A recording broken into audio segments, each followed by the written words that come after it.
नमस्कार, मैं हूं श्रद्धा। आप देख रहे न्यूज 18 मध्य प्रदेश छत्तीसगढ़। और सबसे पहले बात उपचुनाव के जंग की। उपचुनाव से पहले सीएम शिवराज के ताबड़तोड़ दौरों की आज से शुरुआत हो गई। सीएम शिवराज आज मुरैना के दिमनी पहुंचे और करोड़ों के विकास कार्यों की सौगात दी। उसके बाद सीएम अंबाह पहुंचे और विकास कार्यों की वहां भी सौगात दी। फिर भिंड के मेहगांव गए और सभा को संबोधित किया। सीएम ने मंच से कांग्रेस पर जमकर निशाना साधा। सीएम शिवराज के साथ केंद्रीय मंत्री नरेंद्र तोमर, राज्यसभा सांसद ज्योतिरादित्य सिंधिया सहित भाजपा के कई दिग्गज नेता मौजूद रहे।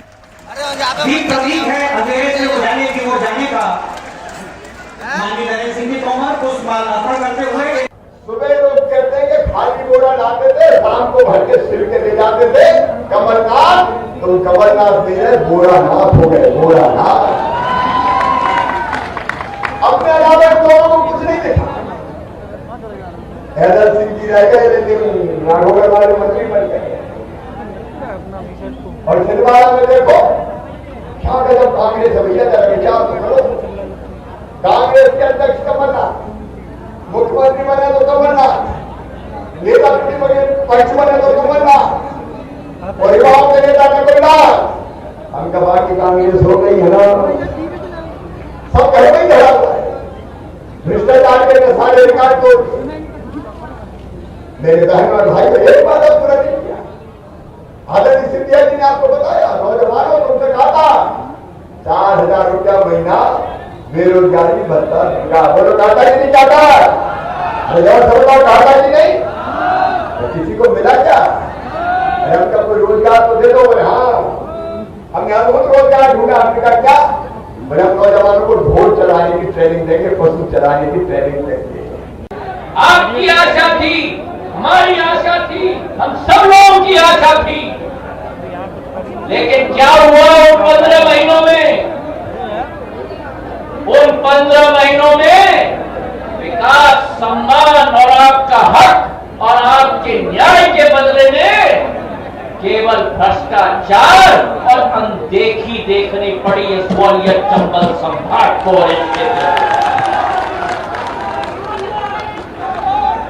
और अगर कोई वादा खिलाफी करे इस क्षेत्र के साथ, अगर कोई वादा खिलाफी करे इस माटी के साथ, तो सिंधिया परिवार ने सदैव इस माटी को अपने माथे पे लगाकर उसे सदैव अपने अपने सम्मान के साथ जोड़कर इस क्षेत्र का झंडा उठाकर इस पक्षम को लहराने की कोशिश की है। मुरैना में बीजेपी में फिर पोस्टर पॉलिटिक्स दिखाई दी। सभा स्थल पर लगे कार्यक्रम की पोस्टर प्रदेश अध्यक्ष वीडी शर्मा की फोटो गायब थी और पोस्टर में सिर्फ सीएम शिवराज और सिंधिया नरेंद्र सिंह तोमर सहित स्थानीय नेताओं की तस्वीर थी, लेकिन प्रदेश अध्यक्ष वीडी शर्मा की फोटो गायब दिखी।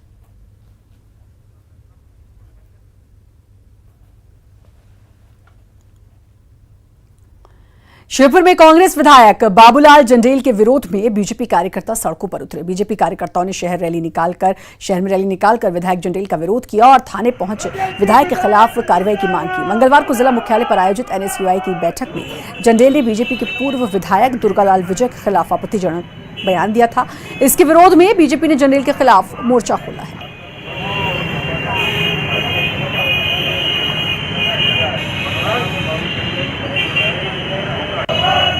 लूट घसोट की और अब उन्हें लूट घसोट करने का मौका नहीं मिल रहा है। उन्होंने आपने देखा होगा पूरे जिले में रेत का जो कारोबार चला, उस कारोबार में उनके जितने रिश्तेदार थे, उनके जो मिलने वाले लोग थे, उन्होंने इतना अवैध उत्खनन कराया और उसके बाद यहाँ जो रेत जब्त हुआ वो भी उन्हीं के लोगों का हुआ। 50-50 डंपर, 200 डंपर उन लोगों की पकड़ाई आए। जिस वक्त विधायक जी बोल रहे थे मंच पर, उस वक्त मैं जो वहाँ से प्रभारी आए थे नितिन गौड़ जी, उनसे बातचीत में कर रहा था, तो मुझे नहीं मालूम कि विधायक जी ने क्या कहा है मंच पर। लेकिन कांग्रेस पार्टी हमेशा से महिलाओं का सम्मान करती है, महिलाओं को हमेशा अपनी बहन बेटी मानती है और कांग्रेस पार्टी की हमेशा सोच रही है कि किसी भी तरह से महिला का अपमान नहीं होना चाहिए। दुर्गालाल को बुद्धि की समझ रहे हो, विरोध कर, विकास लेकर, हर चीज लेकर। और गांजा तो शंकर ने पिया, दारू तो राक्षस ने पिए। 10 बजे दारू पीता है दुर्गालाल, और औरत रहती 400 किलोमीटर इंदौर, और 11 बजे अयासी करता है। और आरोप बदनाम नशा में जंडेल को कर रहा है। तो ये बयान दिया था बाबूलाल जुंडेल ने। और इधर उपचुनाव वाली सीटों पर मंत्रियों पर जिम्मेदारी तय करने के मामले में कैबिनेट मिनिस्टर ओम प्रकाश सकलेचा ने कहा कि उपचुनाव में तय मापदंडों का पालन होगा। पार्टी उम्मीदवारों को जिताने की सबकी जिम्मेदारी है।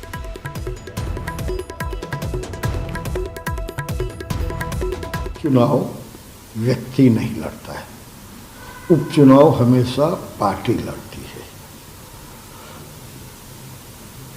हम पार्टी के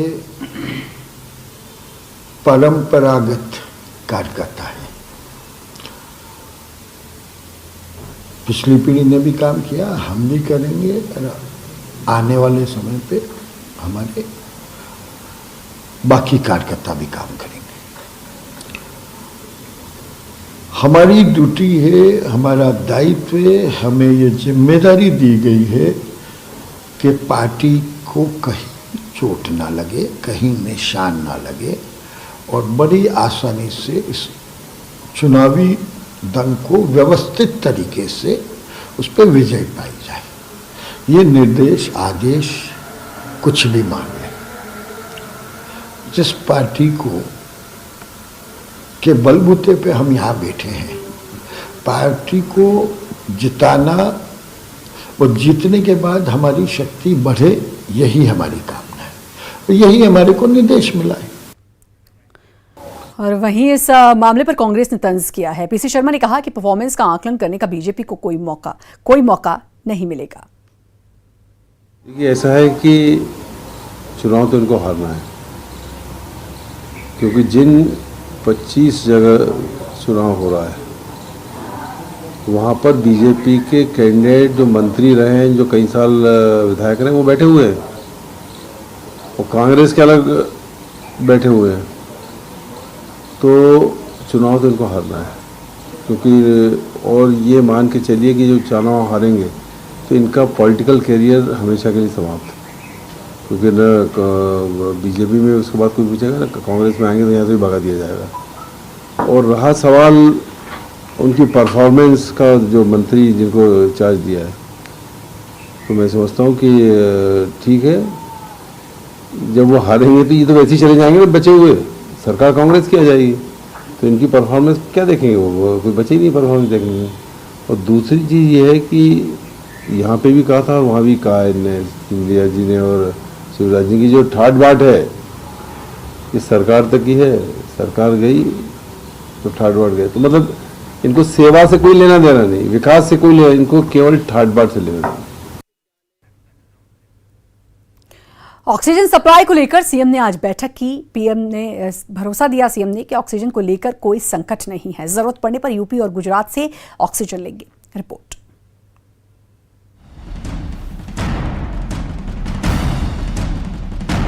क्या अभिनेत्री कंगना रनौत एमपी और महाराष्ट्र की सियासत पर असर डाल सकती हैं?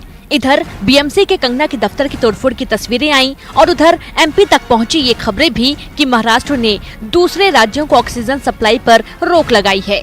महाराष्ट्र से ऑक्सीजन सप्लाई लेने वालों में एमपी भी है। हालांकि फिर सीएम शिवराज सिंह चौहान ने महाराष्ट्र के सीएम उद्धव ठाकरे से बात की और कहा कि ऐसे समय में ऑक्सीजन की सप्लाई नहीं रोकी जानी चाहिए। बाद में संबंध में हुई बैठक के बाद सीएम शिवराज ने ये साफ कर दिया कि ऑक्सीजन को लेकर किसी तरह का कोई संकट नहीं है।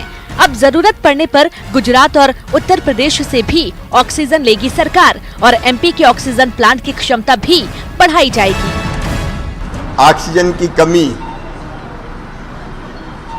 का विषय महत्वपूर्ण था, जो मुझे चिंतित कर रहा था। आज मैंने महाराष्ट्र के मुख्यमंत्री श्री उद्धव ठाकरे जी से भी बात की और उनसे आग्रह किया है कि ऐसे संकट के समय ऑक्सीजन की सप्लाई नहीं रोकनी चाहिए। उन्होंने मुझे आश्वस्त किया है कि दिक्कत उनको भी है कोविड के पेशेंट्स के कारण, लेकिन वो यथासंभव प्रयास करेंगे कि मध्य प्रदेश के अस्पतालों को ऑक्सीजन की जो सप्लाई होती वो आपूर्ति सुनिश्चित रह सके। हालांकि इस मामले की तूल पकड़ते ही सियासत भी शुरू हो गई थी। कांग्रेस ने उपचुनाव के मद्देनजर इसे मुद्दा बनाया और कहा कि एमपी को ऑक्सीजन के मामले में आत्मनिर्भर होना चाहिए था। देखिए, ऐसे कोविड के मामले में पहली बात तो विरोधाभास होना नहीं चाहिए, न केंद्र की तरफ से पक्षपात होना चाहिए ना राज्यों में भी बात होना चाहिए। अगर मध्य प्रदेश की हम बात करें, ये भी हमारे लिए बड़े दुर्भाग्य की बात है कि 15-15 वर्ष लगातार एक पार्टी जो है वो सत्ता पर रह रही है और आप ऑक्सीजन का इंतजाम नहीं कर पाए। जो कांग्रेस ने पिछली व्यवस्थाएं की थी उसके आगे आप कोई व्यवस्था बढ़ा नहीं पाए, तो ये दोष फिर दूसरे को क्यों ठहरा रहे हो? और अगर आवश्यकता है तो मैं तो महाराष्ट्र सरकार से भी कहूँगा कि ऐसे मामले पर राजनीति नहीं होनी चाहिए। ऐसे मामले में मदद की आवश्यकता है तो मदद करना चाहिए, कोई भी राज्य हो, किसी भी पार्टी का राज्य। इसमें दो राय नहीं है कि एमपी में ऑक्सीजन संकट को लेकर स्थिति बिगड़ने से पहले ही हालात संभाल लिए गए हैं, लेकिन सवाल उस सियासी ऑक्सीजन का है। महाराष्ट्र में कंगना रनौत एपिसोड के बाद अचानक जिसकी सप्लाई बाधित होती दिखाई दी थी। भोपाल से शरद श्रीवास्तव और अनुराग श्रीवास्तव के साथ bureau report, news 18 Madhya Pradesh Chhattisgarh. और इधर पूर्व मुख्यमंत्री कमलनाथ ने महाराष्ट्र से मेडिकल ऑक्सीजन की आपूर्ति बहाल करवाने की अपील की है। कमलनाथ ने सीएम शिवराज सिंह चौहान से भी अपील की है, वैकल्पिक उपायों पर विचार करें और संकट समाधान की जरूरत है। साथ ही अस्पतालों में बेड की कमी पर भी चिंता जताई।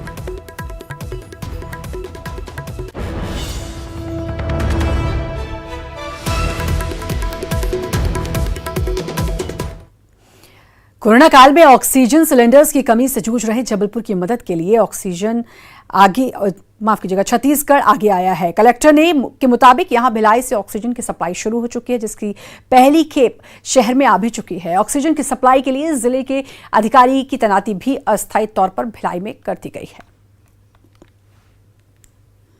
ऑक्सीजन सिलेंडरों की किल्लत पूरे मध्य प्रदेश में देखने को मिल रही है। चूंकि महाराष्ट्र ने ऑक्सीजन सिलेंडरों का सप्लाई बंद कर दिया है, इस लिहाज से हर प्रमुख शहर में कहीं ना कहीं ऑक्सीजन सिलेंडरों की कमी देखी जा रही है। इस बीच तसल्ली भरी खबर जबलपुर से है, चूंकि पड़ोसी राज्य छत्तीसगढ़ के भिलाई से ऑक्सीजन की सप्लाई शुरुआत हो गई है और कहीं ना कहीं पड़ोसी राज्य ने इस ओर अपने हाथ भी आगे बढ़ाया है। बात की जाए जबलपुर की, तो रोजाना यहाँ पर करीब 1200 सिलेंडरों की आवश्यकता पड़ती है और जिस प्रकार से कोरोना का आंकड़ा बढ़ रहा है और भी ज्यादा जरूरत इसकी पड़ सकती है। तो बेशक एक राहत भरी खबर है, चूंकि पड़ोसी राज्य ने एक और जहां हाथ खींचे हैं, वहीं छत्तीसगढ़ राज्य के भिलाई से अब इसकी आपूर्ति शुरू हो गई है और फिलहाल जिला प्रशासन के पास ऐसी कोई कमी नहीं देखी जा रही है।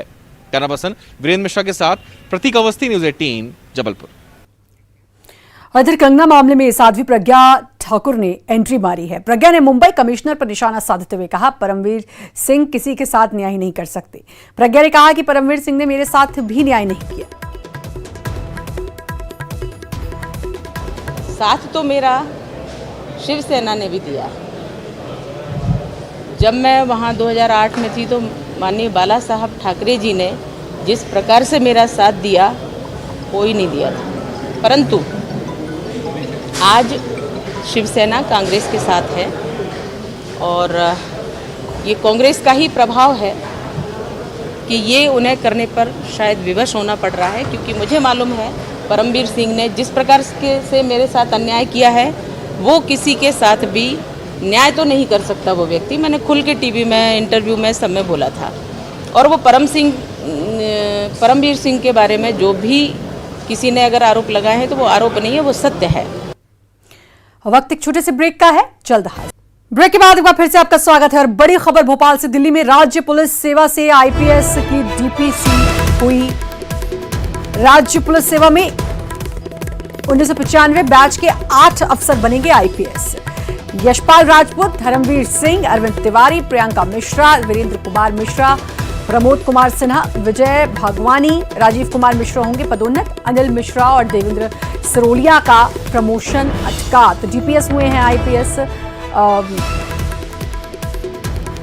की डीपीसी माफ कीजिएगा हुई है।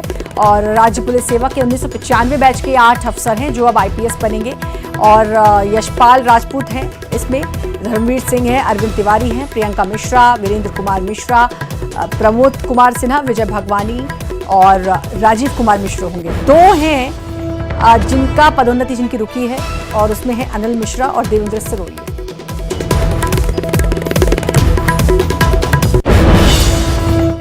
कोरोना काल में स्कूल फीस वसूलने को लेकर जबलपुर हाईकोर्ट ने अभिभावकों को राहत दी है। कोर्ट ने अपने उस अंतरिम आदेश को बरकरार रखा जिसमें कहा गया था कि निजी स्कूल कोरोना काल में सिर्फ लॉकडाउन के पहले तय ट्यूशन फीस ही वसूल सकते हैं। इसके अलावा कोई अन्य चार्ज नहीं वसूले जा सकेंगे। फिलहाल इस मामले में अगली सुनवाई 23 सितंबर को होगी। हाईकोर्ट ने स्कूलों द्वारा मनमानी फीस वसूले जाने के खिलाफ दायर याचिका पर कहा कि कोरोना काल में निजी स्कूल सिर्फ ट्यूशन फीस वसूल सकेंगी। जब महामारी का दौर खत्म हो जाएगा तो उसके बाद अन्य मदों में फीस वसूली का स्कूलों को अधिकार सुरक्षित रहेगा। हाईकोर्ट ने फिलहाल सिर्फ ट्यूशन फीस वसूलने का निजी स्कूलों से शपथ पत्र मांगा है।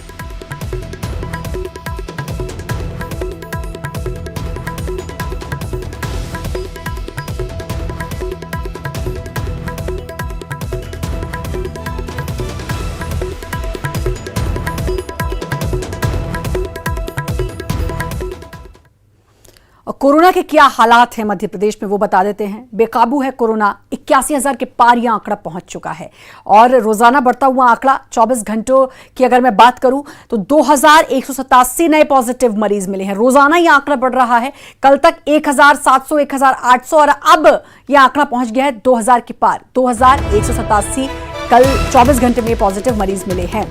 24 घंटे में 21 लोगों की कोरोना से मौत हुई है। 1,435 लोग ऐसे हैं जो स्वस्थ हुए और कुल अब यह आंकड़ा पहुंच गया है 81,389। 1,661 पूरे प्रदेश में अब तक कोरोना से मौतें हुई हैं। 61,285 एक्टिव केस हैं। 18,433 प्रदेश में एक्टिव केस 18,433 हैं। स्वस्थ हुए हैं 61,285 और लगातार बढ़ता जा रहा है कोरोना का आंकड़ा। पॉजिटिव मरीजों की संख्या 81,000 के पार। 24 घंटे में 2,187 संक्रमित मरीज मिले। प्रदेश में लगातार बढ़ता जा रहा है कोरोना का आंकड़ा। पॉजिटिव मरीजों की संख्या 81,000 के पार। 24 घंटे की हम बात करें तो 2,187 पॉजिटिव मरीज कोरोना के मिले हैं। तो लगातार आंकड़ा बढ़ रहा है कोरोना का और लगातार मामले बढ़ते जा रहे हैं।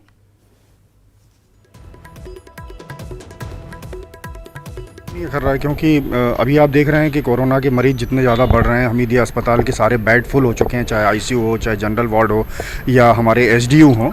ऑब्वियसली हमें बहुत ज़्यादा बेड्स की ज़रूरत है और मुझे याद है कि पिछली बार जो माननीय हमारे चिकित्सा शिक्षा मंत्री हैं उन्होंने विज़िट किया था और उसके बाद ये कहा गया था कि 15 दिन में ये बेड्स तैयार हो जाएंगे।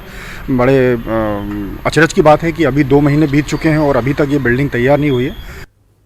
प्रदेश में कोरोना के आंकड़े तेज़ी से बढ़ते जा रहे हैं। हालात ये है कि राजधानी भोपाल में 200 से ज़्यादा रोज़ाना कोरोना पॉजिटिव मरीज़ मिल रहे हैं। इसमें एक हमीदिया में बिल्डिंग बनी है जिसे कोविड वार्ड बनाना था, लेकिन अब तक वो शुरू नहीं हुए। हालांकि मंत्री ने 2 महीने पहले ही आदेश दिए थे, बावजूद इसके क्या अभी फ़िलहाल हकीकत है, क्यों शुरू नहीं हुई? सीधा बात करने के लिए चिकित्सा शिक्षा मंत्री विश्वास सारंग जी हमारे साथ हैं। सर, अभी तक हमीदिया में बिल्डिंग स्टार्ट नहीं हो पाई। आपने 2 महीने पहले ही आदेश दिए थे शुरू होने। नहीं, देखिए हमारी व्यवस्था है और अभी कहीं कोई हमीदिया में कमी नहीं है। मध्य प्रदेश में कहीं भी बिस्तरों की कमी नहीं है। हमारा कैलेंडर बना हुआ है और वो जो मेरे निर्देश था उसका पालन हो चुका है। पाइपलाइन डल गई है, ऑक्सीजन वहाँ पर समुचित व्यवस्था है। वो तो जैसा ही हमें स्टार्ट करना होगा हम वहाँ पर बिस्तर लगा के कर देंगे। कहीं की कमी है सर? लेकिन कोई कमी नहीं है, कहीं कोई कमी नहीं है। आपके पास कहाँ से न्यूज़ आ रही है मुझे नहीं मालूम। कि मध्य प्रदेश में कोरोना का बड़ा संकट है, लेकिन सरकार पूरी तरह से कमर कस के तैयार है। जो भी व्यवस्थाएं की गई हैं उसे दुरुस्तता के साथ दिखाया जाएगा और आने वाले समय में अगर कोरोना के मरीज बढ़ते हैं तो उसमें कहीं कोई कमी नहीं होगी, ऐसा दावा है चिकित्सा शिक्षा मंत्री का। कैमरा पर्सन अनिल गवई के साथ पूजा माथुर, न्यूज़ 18 मध्य प्रदेश, भोपाल। और विदिशा जिला अस्पताल में डॉक्टर्स की लापरवाही ने एक बार फिर मानवीय संवेदनाओं को शर्मसार कर दिया है। दरअसल 26 अगस्त को पैदा हुए एक शिशु के इलाज में लापरवाही के चलते उसका हाथ काला पड़ गया और अब उसकी जिंदगी बचाने के लिए हाथ को अलग किया जाना जरूरी है। माता पिता ने डॉक्टर्स पर एक्सपायर्ड वैक्सीन लगाने का आरोप लगाया है। न्यूज़ 18 अब जिला अस्पताल में डॉक्टर का पक्ष जानने पहुंचा तो सिविल सर्जन डॉक्टर संजय खरे अपने कक्ष से नदारद मिले। अस्पताल में भी सिविल सर्जन संजय खरे का कोई अता पता नहीं मिला। स्थानीय विधायक शशांक भार्गव ने दोषी डॉक्टर पर कार्रवाई करने और डॉक्टर्स की लापरवाही से दिव्यांग बच्चे को मासूम को गोद लेने के लिए शासन से आग्रह किया है। वहीं कलेक्टर डॉक्टर पंकज जैन ने हमीदिया अस्पताल के डॉक्टरों से जानकारी ली और जांच के आदेश दिए।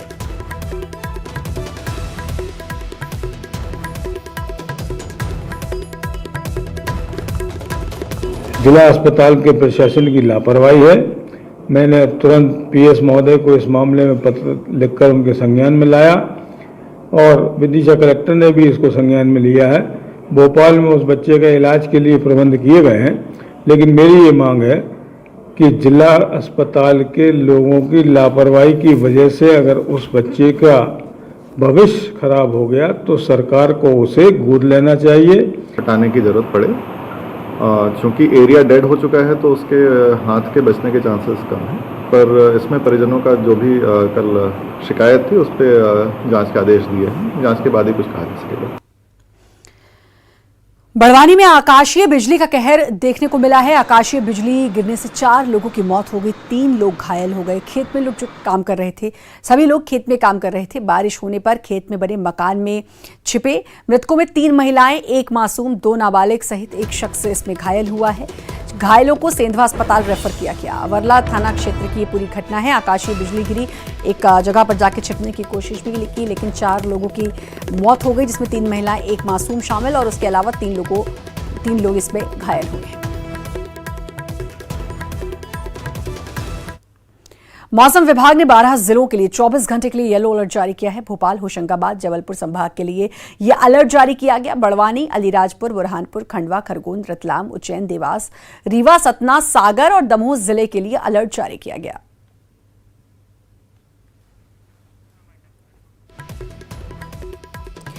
और इसी के साथ फिलहाल इस बुलेटिन में इतना ही, लेकिन बाकी खबरों के लगातार बने रहिए न्यूज़ 18 मध्य प्रदेश